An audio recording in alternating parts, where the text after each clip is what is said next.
What up YouTube, it's your boy Anime Specialist. So, we learned something pretty interesting. The demons love alcohol. Another pretty good episode of the 7 Deadly Sins, and it's not even because of the fights, it's because of the new character that we were introduced to.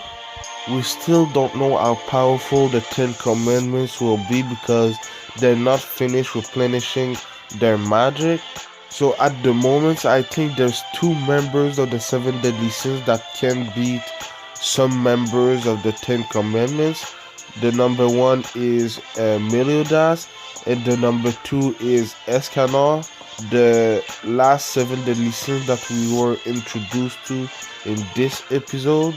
Because we saw one of the demons from the 10 Commandments, his name is Galen, power up because I think at first his class was 26,000 and he upgraded to like 40,000, so they can power up gradually, so they'll be way stronger that we see them now because I think Meliodas' class is 300,000 or something like that, so we can guess that the 10 Commandments will be more powerful or as powerful as Meliodas.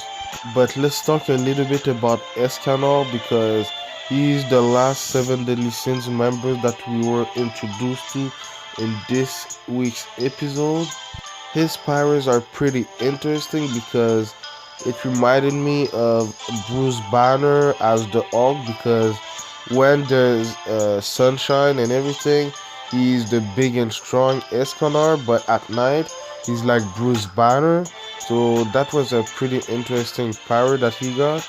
And he said something pretty interesting. He said that he's above all clans. So I want to know what's that all about because we know he's really strong, but why is he above all clans?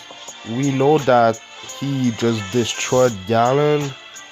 Even though Galen wasn't dead, he just destroyed him, so we know that at the moment he's stronger than one of the members of the 10 Commandments. But like I said, he said he was above all clans, so maybe he's a god or something like that, but we'll see in the next few episodes. Hopefully we'll know before the season ends because that's really something pretty interesting that he said. Now Galen, the demon from the 10 Commandments, he's in stone, so I'm wondering how he will get out of this because Merlin is still in stone, so maybe because he's in stone, Merlin is gonna get out of her stone form, but I don't really know how his powers works, but we'll see what happens to Galen because the 10 Commandments will need him for the final battle. But it was a pretty good episode of the 7 Deadly Sins. I'm hyped about what's gonna happen next. Let me know what you thought about this week's episode of the 7 Deadly Sins in the comments down below. I do 7 Deadly Sins reviews every Saturday or Sunday, so subscribe for that. I do anime reviews and anime news every single week, so like, comment, and subscribe, and I'll see you in the next video. Anime Specialist out. Peace.